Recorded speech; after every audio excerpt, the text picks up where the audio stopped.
Mister beast ने recently कहा अगर मैं अपनी मेंटल हेल्थ को प्रायोरिटी बनाता तो मैं इतना सक्सेसफुल ना होता। If you are worshipping your work only then are you allowed to worship yourself. लेकिन हसल कल्चर जो इम्पैक्ट कर रहा है ना, वो हमारी ह्यूमैनिटी को इम्पैक्ट कर रहा है। ऐसा लगता है कि आप एक ट्रेडमिल पे भाग रहे हो जिसका कोई स्टॉप बटन नहीं है। वो हमारी कैपेसिटी टू एम्पैथाइज को इम्पैक्ट कर रहा है। Are we humans enough?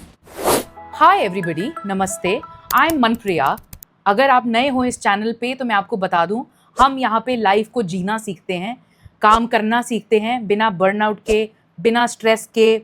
आज हम बात करेंगे हसल कल्चर की, कैसे हसल कल्चर इंडिया का नया ऑब्सेशन बन गया है, लेकिन ऑथेंटिक टू इंडिया है ही नहीं है। हिपोक्रेसी की बात करेंगे। सबसे पहली हिपोक्रेसी मेरे एंड पे है, क्योंकि मैं ये वीडियो बना रही हूँ हसल कल्चर के बारे में, लेकिन मैं खुद इस हसल कल्चर का पार्ट हूँ। मैं रात को 2 बजे ये वीडियो शूट कर रही हूँ एंड 2 दिन में मुझे पोस्ट करनी है। तो अगर मैं यूट्यूब पे वीडियो हर हफ्ते नहीं डालूंगी तो मेरा चैनल चलेगा नहीं, मेरे को ग्रोथ नहीं मिलेगी, विजिबिलिटी नहीं मिलेगी, फॉलोअर्स नहीं मिलेंगे, एक्सेट्रा एक्सेट्रा एक्सेट्रा। मैं पार्ट हूँ इस हसल कल्चर का, बट मैं एक्सेप्ट क्यों कर रही हूँ ये hypocrisy? Because I want you all to know. YouTube पे, इंस्टाग्राम पे, सोशल मीडिया पे आप हर जगह देखोगे मेरे जैसे ज्ञान देने वाले लोग होते हैं।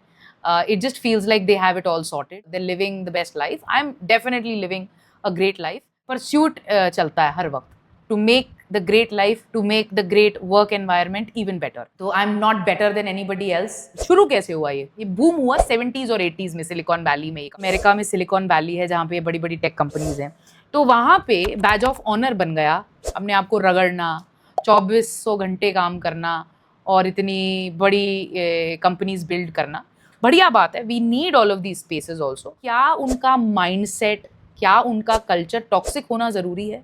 इन the sense that you are promoting something जो टेक्नोलॉजिकली तो ह्यूमन एडवांसमेंट कर देगा, लेकिन इमोशनली हमारा जो इमोशनल क्वेश्चन है उस पर बिल्कुल काम नहीं करेगा। AI डेवलपमेंट कितनी हो गई है, आपको कोई आर्टिकल लिखने की जरूरत नहीं, कोई वीडियो अपनी खुद की बनाने की जरूरत नहीं।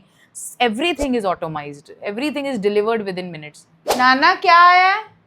खाना। देखो जी, रात को 2 बजे कोई खाना डिलीवर करने आया है और अगर उससे जाके पूछेंगे कब तक डिलीवरीज करोगे तो वो बोलेगा कि हम 4 बजे तक डिलीवरीज करेंगे। Another example of hustle culture. ये डिलीवरी बॉयज जो रात रात भर काम करते हैं, ऊबर ड्राइवर जो सड़कों पे रहते हैं, उन लोगों के लिए एक जरिया है कमाने का। मैं उस एस्पेक्ट को डिसरिगार्ड नहीं कर रही, बट इज इट फेयर 15, 20, 30 रुपए उनको पर डिलीवरी के मिल रहे हैं and they are slogging themselves, hustling every day and still not being able to make ends meet? Are we humans enough? अच्छा, काम पे सोना बैज ऑफ ऑनर बन गया। 100 घंटे काम करते हैं हफ्ते के, और अगर आप हफ्ते के 100 घंटे काम ना करो तो आप सक्सेसफुल ही नहीं हो सकते।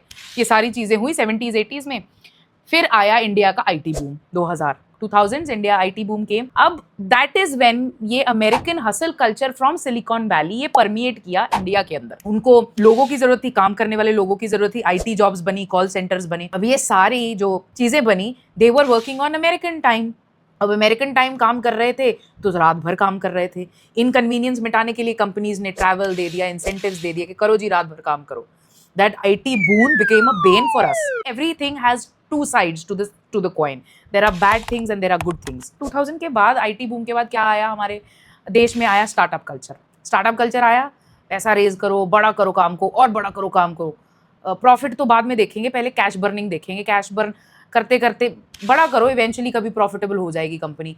ऐसे स्टार्टअप फाउंडर्स आए, इन लोगों ने 100 घंटे काम करना प्रमोट किया और उस हसल कल्चर को आग लगाई, क्योंकि इन लोगों को काम करने के लिए लोग चाहिए थे जो इतने डेडिकेटेड हो इनकी कंपनी की तरफ जितने ये खुद है। ये तो फाउंडर्स है, एक फाउंडर का डेडिकेटेड अपनी कंपनी की तरफ होना इज अंडरस्टैंडेबल, लेकिन एक एम्प्लॉय को उतना डेडिकेट कैसे करोगे आप? कैसे करोगे? उनको एक कहानी बताओगे ना, उनको अपने बारे में बेटर फील करवाओगे। कैसे करवाओगे? बोल के कि भाई you can also become like us, if you want to become like us work 100 hours. तो ये टॉक्सिक कल्चर बढ़ गया इंडिया में। अब शार्क टैंक जैसे प्रोग्राम्स आ गए हैं तो और बढ़ गया है। It's good that business talks have become dining table conversation, but we have to understand India is a dangerous place for such talks, especially when you live with families and all of that. It's a dangerous place क्योंकि सब कुछ यहाँ पे one sided होता है। Pros and cons ऐसी बातों के कि सक्सेस एक ही तरीके से आएगी, तुम भी इतनी बड़ी कंपनी खोलो, तुम भी पैसे रेज करने की कोशिश करो।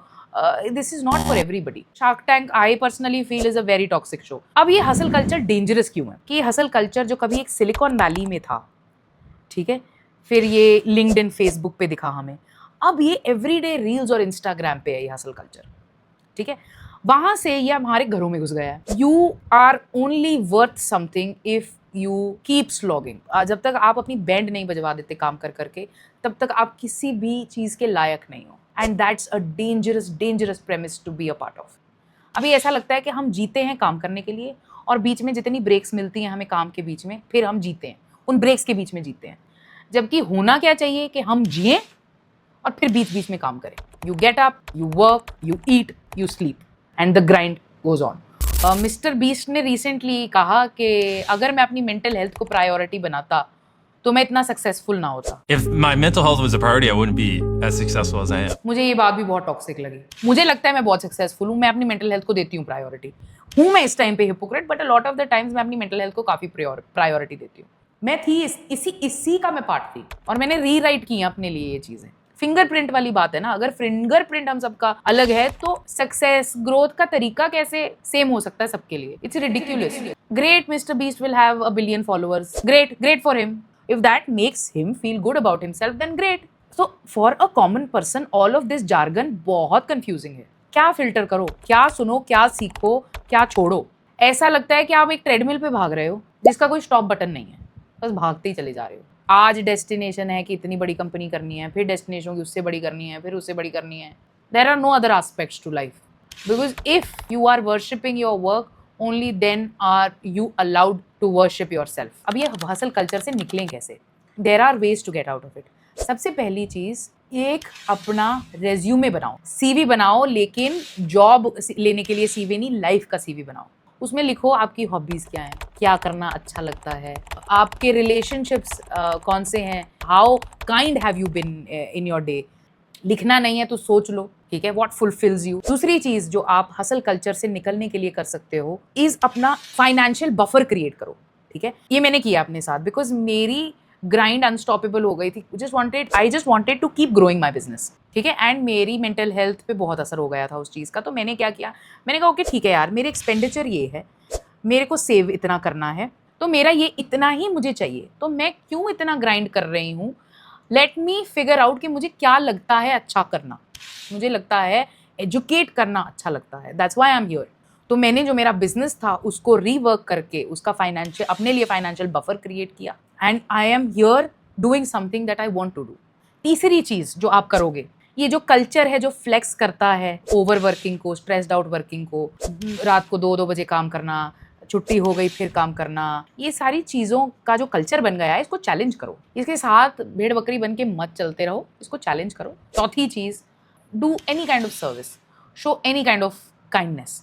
काइंडनेस का एग्जाम्पल देती हूँ, मैं जब भी कोई ऑर्डर कर रही होती हूँ डिलीवरी के लिए किसी भी एप्लीकेशन से, तो मैं एक बेवरेज राइडर के लिए साथ में ऑर्डर कर देती हूँ, एंड व्हेन दे कम, मैं आजकल उनको वो बेवरेज दे देती हूँ, and they are like so stunned. हाँ जी मैम, हमारे लिए? मैंने कहा हाँ जी, गर्मी है, आपके लिए, आपके लिए।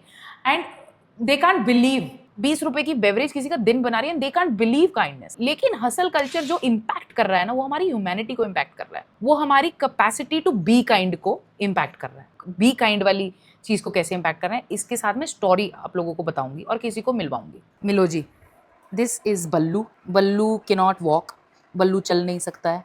बल्लू का पीछे से फीमर आई थिंक टूट गया है, बिकॉज किसी ने बल्लू को गाड़ी के नीचे दे दिया। बल्लू इज हीलिंग, बल्लू की मेडिकेशन वगैरह चल रही है। जब गाड़ी के नीचे दिया बल्लू को, तो that guy not interested in taking him to the wait.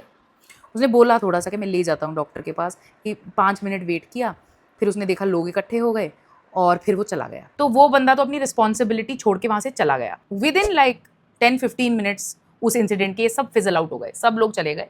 हम खड़े थे वहाँ पे, एक और मैडम खड़ी थी वहाँ पे, और हमने बोला कि हमारे पास पपी है और उसको ये टिक्स लग जाएंगे, तो हम लेके नहीं जा सकते, प्लस हम एक रेंटेड घर में रहते हैं, हमारे लैंडलॉर्ड्स को प्रॉब्लम हो सकती है with the noise and all of that, तो आप ले जाओ, हम आपको क्रेट दे देंगे, हमारे पास क्रेट है, आप उसमें रख लेना। She also denied. But imagine 10-15 लोगों में से किसी के दिल में भी काइंडनेस नहीं आई। जब यही सक्सेस, यही हसल कल्चर हमारी बेसिक ह्यूमन इंस्टिंक्ट्स को खत्म कर रहा है, हमारी बेसिक काइंडनेस, एम्पैथी को खत्म कर रहा है। So hustle culture is a real trap. ये हमारे सिस्टम्स में घुस चुका है, सिस्टमैटिकली हमें फीड किया जा रहा है, हमारे घरों में घुस गया है। You still have the possibility of a choice.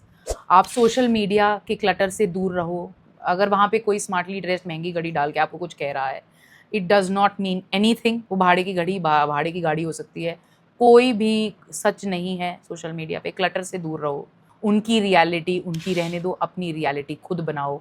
Fingerprint याद रखो। अगर किसी को मेरा ज्ञान चाहिए 1-on-1, मैंने बिजनेसेस कैसे बनाए हैं, सक्सेसफुल कैसे हुई हूँ, अपना लाइफ में पाथ ऑथेंटिकली कैसे चूज़ किया है, कोई भी तरह की, if you want any sort of help from me, then you can book a clarity call with me. The link is in the description below.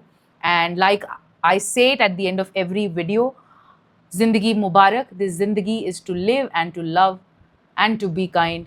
This Zindagi is not to burn yourself out. This Zindagi is not to be a sheep. Signing off.